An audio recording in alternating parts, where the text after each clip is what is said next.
আসসালামু আলাইকুম। বাংলা সংবাদে সবাইকে স্বাগত জানাচ্ছি। আমি চিন্তিয়া হক। শুরুতেই সংবাদ শিরোনাম। দ্রুত নির্বাচন দিয়ে অস্থিরতা দূর করুন বললেন মির্জা ফখরুল। সচিবালয়ে ঢুকতে গিয়ে দীপুমনির ঘনিষ্ঠ সহচর আটক। পিকনিক বাসে ট্রাকের ধাক্কা, প্রাণে বাঁচল অর্ধশত শিক্ষার্থী। জানাবো সরকার বৈষম্য বিরোধীদের সঙ্গে বিরোধ চায় না বিএনপি, জামায়াত নিয়ে ভিন্ন কৌশল। এবং সর্বশেষ জানাবো আলেপের বিরুদ্ধে বন্দির স্ত্রীকে রোজা ভাঙিয়ে ধর্ষণের প্রমাণ পেয়েছে প্রসিকিউশন। এতক্ষণ শুনছিলেন সংবাদ শিরোনাম, এবারে বিস্তারিত। দ্রুত নির্বাচন দিয়ে অস্থিরতা দূর করুন বললেন মির্জা ফখরুল। বিএনপির মহাসচিব মির্জা ফখরুল ইসলাম আলমগীর বলেছেন, আজকে পুরো জাতি অস্থিরতার মধ্যে আছে, নির্বাচন দিয়ে অস্থিরতা দূর করুন। আর একটি রাজনৈতিক দলকে বলবো, এমন কিছু বলবেন না যাতে দেশ আবারও অস্থির হয়ে ওঠে। তিনি বলেন, সংস্কারের কথা বলে অনেকেই নির্বাচন পেছনের কথা বলছেন। সংস্কার সাধারণ মানুষ কয়জন বুঝে? 2 বেলা ভাত, মাথা গোজার ঠাঁই, চিকিৎসা, শিক্ষা এবং শান্তি চায় মানুষ। জনগণের কাছে এই মৌলিক অধিকারগুলোই হচ্ছে সংস্কার। মির্জা ফখরুল বলেন, দয়া করে দেশকে আর অস্থিতিশীল করবেন না, নৈরাজ্য সৃষ্টি করবেন না। সম্প্রতি ফেসবুক, ইউটিউবে দেখা যাচ্ছে বিদেশে বসেই কেউ কেউ সব সংগ্রাম করেছে। আমরা কিছুই করিনি। বিদেশে বসে অনেক কিছুই লেখা যায়, বলা যায়। এ সময় বিএনপির মহাসচিব জুলাই বিপ্লবে জনগণের পক্ষে অবস্থান নেওয়ায় সেনাবাহিনীকে ধন্যবাদ জানান। তিনি বলেন, দেশকে আবার অস্থির করার পায়তারা চলছে। আমরা চাই এই অন্তর্বর্তী সরকার সফল হোক, কেননা ছাত্র জনতার রক্তের বিনিময়ে গঠিত হয়েছে। বিএনপির মহাসচিব বলেন, বাংলাদেশ একটি ক্রান্তিকাল অতিক্রম করছে। আজকে একটি ফ্যাসিবাদ সবকিছু ধ্বংস করে দিয়েছে। সেখান থেকে ছাত্র জনতার সমন্বয়ে আমরা বিদায় করেছি। এখন একটি সরকার প্রতিষ্ঠিত হয়েছে। এখন এই সরকারকে সমর্থন না দিলে কাজ করতে পারবো না, তাই সমর্থন দিয়ে যাচ্ছি। তিনি বলেন, আমরা ভোটের কথা কেন বলেছি? কারণ নির্বাচিত সরকারের সঙ্গে জনগণ থাকে, অনির্বাচিত সরকারের সঙ্গে জনগণ থাকে না। তাই যত দ্রুত সম্ভব সংস্কার করে নির্বাচন দেন। বিএনপির এই শীর্ষ নেতা বলেন, 71-এ দেশ স্বাধীন করেছিলাম, পরবর্তীতে আওয়ামী লীগ ভালো কিছু উপহার দিতে পারে নাই। তার এই কন্যা সংসদ, বিচার বিভাগ, নির্বাচনী ব্যবস্থা, ভোটাধিকার, অর্থনীতি সব ধ্বংস করে দিয়েছে। এ থেকে দেশকে সুস্থ ধারায় ফিরে আনতে তারেক রহমান স্লোগান দিয়েছেন, টেক ব্যাক বাংলাদেশ। আরেকটি স্লোগান দিয়েছে, ফয়সালা হবে রাজপথে। রাজপথেই ফয়সালা হয়েছে, হাসিনা পালিয়েছে। তিনি বলেন, এই লাকসামে বিএনপির নেতাকর্মীরা অনেক অত্যাচারের শিকার হয়েছে। ভয়ঙ্কর রূপে আবির্ভূত হয়েছিল মন্ত্রী তাজুল ইসলাম। বিএনপির কাউকে এলাকায় ঢুকতে দেননি। লাকসামে ত্রাস ছিলেন, এখন কোথায়? তিনি আরো বলেন, সারা দেশে আমাদের সাবেক এমপি সহ অসংখ্য নেতাকর্মীকে গুম করা হয়েছে। 60 লাখ নেতাকর্মীর বিরুদ্ধে মামলা দেওয়া হয়েছে। জুলাই বিপ্লবেও 2000 মানুষকে পাখির মতো গুলি করে হত্যা করেছে।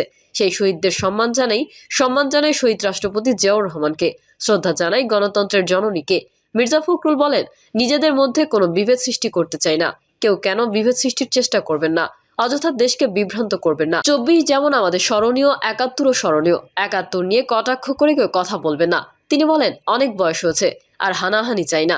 দেশ নিয়ে শেখ হাসিনা দিল্লিতে বসে এখনো ষড়যন্ত্র করছে। আগেও বলেছি, ভারত আমাদের বড় প্রতিবেশী। তারা শেখ হাসিনা আশ্রয় প্রশ্রয় দিলে জনগণ তাদের পক্ষে থাকবে না। এরা দেশের মানুষকে হত্যা করেছে। সচিবালয়ে ঢুকতে গিয়ে দীপুমনির ঘনিষ্ঠ সহচর আটক। মেয়াদ উত্তীর্ণ ও বাতিল হওয়া পাস ব্যবহার করে সচিবালয়ে প্রবেশ করতে গিয়ে আইনশৃঙ্খলা রক্ষাকারী বাহিনীর হাতে আটক হয়েছেন এক আওয়ামী লীগ নেতা। আটক সগির আহমেদ চাঁদপুরের মতলব উত্তর থানা আওয়ামী লীগের যুগ্ম সম্পাদক ও মতলব উত্তর থানার নিশ্চিতপুর ইউনিয়নের স্থায়ী বাসিন্দা। তিনি আওয়ামী লীগ সরকারের সাবেক শিক্ষামন্ত্রী দীপুমনির ঘনিষ্ঠ সহচর বলে জানা গেছে। বুধবার সচিবালয়ের দায়িত্বে থাকা উপকমিশনার মোহাম্মদ বিল্লাল হোসেন এই তথ্য জানান। ডিসি বিল্লাল বলেন, সগিরের প্রবেশ পাস ছিল মেয়াদ উত্তীর্ণ, তার গাড়ির স্টিকারও ছিল মেয়াদ উত্তীর্ণ। এরপরেও তিনি সচিবালয়ে প্রবেশ করতে চাইলে গাড়ি সহ তাকে আটক করা হয়। পরে স্বরাষ্ট্র মন্ত্রণালয়ের নিরাপত্তা শাখার উপসচিবের সঙ্গে কথা বলে তাকে শাহবাগ থানায় সোপর্দ করা হয়। পিকনিক বাসে ট্রাকের ধাক্কা, প্রাণে বাঁচল অর্ধশত শিক্ষার্থী। রাজশাহীতে শিক্ষার্থীদের পিকনিক বাসের সঙ্গে বালুবাহী ট্রাকের সংঘর্ষের ঘটনা ঘটেছে। এ ঘটনায় অর্ধশত শিক্ষার্থী প্রাণে বেঁচে গেছে, তবে ট্রাকের চালক সুইট গুরুতর আহত হয়েছেন। তাকে উদ্ধার করে রাজশাহী মেডিকেল কলেজ হাসপাতালে পাঠানো হয়েছে। জানা গেছে, সকালে রাজশাহী নগরীর শিরোইল এলাকার গোল্ডেন টাচ প্রি ক্যাডেট স্কুলের শিক্ষার্থীদের নিয়ে 3টি বাস নাটোর জেলার লালপুরের গ্রিন ভ্যালিতে পার্কে যাচ্ছিল। বাসগুলো পথে বুধপাড়ায় নতুন বাইপাসের নজিরের মোড় এলাকায় পৌঁছালে সেখানে একটি বালুবাহী ট্রাক নাজিম অ্যান্ড সন্স নামের এই বাসটিকে পেছনে ধাক্কা দেয়। এতে বাসের পেছনের অংশ ও ট্রাকের সামনের অংশ দুমড়ে মুচড়ে যায়। এ সময় ট্রাকের ভেতরে থাকা চালক সুইট আহত হন। পরে তাকে উদ্ধার করে রামেক হাসপাতালে পাঠানো হয়। বাসের চালক জানান, ওভারটেক করার সময় বাসের পেছনে ধাক্কা দেয়। ভেতরে ট্রাকের চালক আটকে ছিল। পরে তাকে হাসপাতালে পাঠানো হয়। এছাড়া অন্য বাসে যাত্রীদের পাঠানো হয় পিকনিকে। আতঙ্কিত কয়েকজন শিক্ষার্থী বলেন, ট্রাকটি বাসের পেছনে ধাক্কা দেয়। এ সময় বাসে ঝাঁকুনি লাগে। এতে বাসের ভেতরে থাকা শিশু শিক্ষার্থীরা চিৎকার দিয়ে ওঠে। পরে বাস থামলে শিক্ষার্থীরা দ্রুত নেমে পড়ে। বিষয়টি নিয়ে মতিহাট থানা পুলিশের ভারপ্রাপ্ত কর্মকর্তা আব্দুল মালেকের মুঠোফোনে কল করে হলে তিনি রিসিভ করেনি। তাই এ বিষয়ে কোনো বক্তব্য পাওয়া যায়নি। তবে ঘটনাস্থলে পুলিশ সদস্যদের দায়িত্ব পালন করতে দেখা গেছে। সরকার বৈষম্য বিরোধীদের সঙ্গে বিরোধ চায় না বিএনপি, জামায়াত নিয়ে ভিন্ন কৌশল। সম্প্রতি জামায়াত ইসলামী ও শিবিরের রাজনৈতিক কর্মকাণ্ডে সতর্ক পর্যবেক্ষণ করছে বিএনপি। অন্যদিকে গণঅভ্যুত্থানের আন্দোলনের সঙ্গে বৈষম্য বিরোধী ছাত্র নেতৃত্বের কর্মকাণ্ডে তাদের উপর ইতিবাচক মনোভাবের পরিবর্তন হতে শুরু করেছে বিএনপির। তবে তারপরও পিঠ দেয়ালে ঠেকে না যাওয়া পর্যন্ত ধৈর্য ও সহনশীলতা দেখিয়ে যাবেন বিএনপি ও এর অঙ্গ সহযোগী সংগঠনের নেতাকর্মীরা। এই দুই পক্ষের সঙ্গে বিরোধে জড়াতে চান না তারা। তবে দীর্ঘদিনের জোটসঙ্গী জামায়াত ইসলামীর বেলায় ভিন্ন কৌশল নিয়েছে বিএনপি। বিএনপির নেতারা জানিয়েছেন, অন্তর্বর্তী সরকারের প্রধান উপদেষ্টা ডক্টর মোহাম্মদ ইউনূসের সম্মান ও মর্যাদা অক্ষুণ্ণ রেখেই নির্বাচন আদায় করতে চান তারা। তাই সরকারের উপর রাজনৈতিক চাপ তৈরি করলেও তার প্রতি অসম্মান হোক এমন কিছুই করছেন না তারা। একইভাবে বৈষম্যবিরোধী ছাত্র আন্দোলন কিংবা জাতীয় নাগরিক কমিটির কার্যক্রমের সমালোচনা করেছে বিএনপি। তবে সেটি সংঘাতে জড়ানোর মতো পরিস্থিতি নিতে চাইবে না তারা। বিএনপির দায়িত্বশীল নেতারা আরও জানান, আগামী জাতীয় সংসদ নির্বাচন সামনে রেখে যে কোনো ধরনের বিরোধ ও সহিংসতা এড়িয়ে চলতে চান তারা। কারণ বিএনপি নেতাকর্মীরা সরকারের সিদ্ধান্তের প্রতিবাদ এবং বৈষম্যবিরোধী ছাত্র আন্দোলনের কর্মকাণ্ডের বিরুদ্ধে মাঠে নামলে অনাকাঙ্ক্ষিত পরিস্থিতির সৃষ্টি হতে পারে, যার সুযোগ নেওয়ার চেষ্টা করবে তৃতীয় পক্ষ। বিএনপির স্থায়ী কমিটির সদস্য গয়েশ্বরচন্দ্র রায় বলেন, সরকারের ত্রুটি বিচ্যুতির সমালোচনা করা মানেই তাদের অসহযোগিতা করা না। আমরা তাদের সহযোগিতা করে যাচ্ছি। এক প্রশ্নের জবাবে তিনি বলেন, সময় বলে দেবে নির্বাচনের দাবিতে বিএনপিকে কঠোর হতে হবে নাকি না।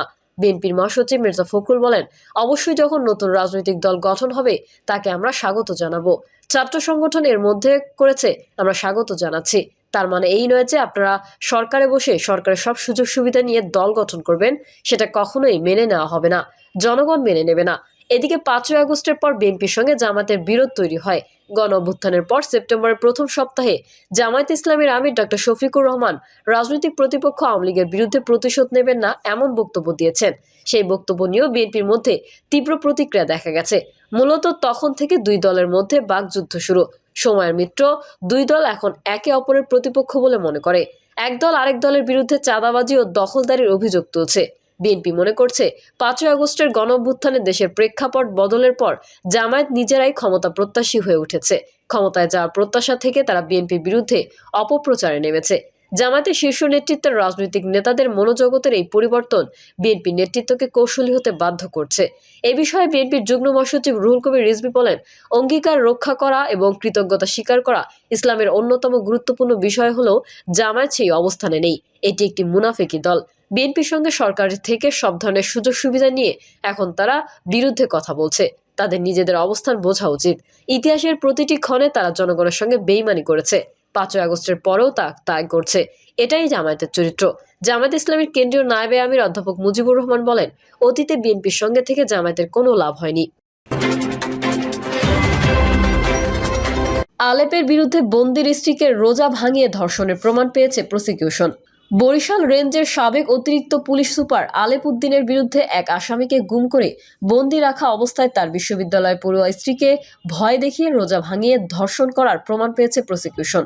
বৃহস্পতিবার আন্তর্জাতিক অপরাধ ট্রাইব্যুনালের চিফ প্রসিকিউটর মোহাম্মদ তাজুল ইসলাম সাংবাদিকদের এই কথা জানান। আজ জুলাই আগস্ট গণহত্যা ও মানবতা বিরোধী অপরাধের মামলায় সাবেক পুলিশ মহাপরিদর্শক চৌধুরী আব্দুল্লাহ আল মামুন, এনটিএমসির সাবেক মহাপরিচালক জিয়াউল আহসান সহ 8 পুলিশ কর্মকর্তাকে ট্রাইব্যুনালে হাজির করা হয়। সাবেক পুলিশ সুপার মহিউদ্দিন ফারুকী ও বরিশাল রেঞ্জের সাবেক অতিরিক্ত পুলিশ সুপার আলেপ উদ্দিনকে হাজির করা হয়। 8 পুলিশ কর্মকর্তার মামলা 28 এপ্রিলের মধ্যে এবং আলেপ উদ্দিন ও মহিউদ্দিন ফারুকের মামলার তদন্ত 28 মের মধ্যে শেষ করতে নির্দেশ দেন ট্রাইব্যুনাল। শুনানি শেষে তাজুল ইসলাম বলেন, আজ ট্রাইব্যুনালে কার্যতালিকার প্রথমে ছিল পুলিশ অফিসারদের বিরুদ্ধে সাবেক পুলিশ প্রধান চৌধুরী আব্দুল্লাহ আল মামুন সহ 23 জন আসামিকে হাজির করার আদেশ ছিল। সেই মামলায় 8 জন গ্রেফতার হওয়া ব্যক্তিদের হাজির করা হয়েছিল ট্রাইব্যুনালে। চৌধুরী আব্দুল্লাহ আল মামুনকে জিজ্ঞাসাবাদের প্রার্থনা করা হয়।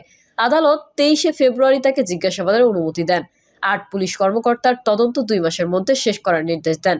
আগামী 28 এপ্রিল পরবর্তী তারিখ ধার্য করা হয়েছে আলেপুদ্দিন ও মহিউদ্দিন ফারুকের মামলার তদন্ত। প্রিয় দর্শক, এই ছিল এখনকার সর্বশেষ সংবাদ। আপডেট ও সংবাদ পেতে চ্যানেলটি সাবস্ক্রাইব করে বেল আইকনটি ক্লিক করুন। কমেন্টে আপনার মতামত জানিয়ে আমাদের সাথেই থাকুন। ধন্যবাদ সবাইকে। আল্লাহ হাফেজ।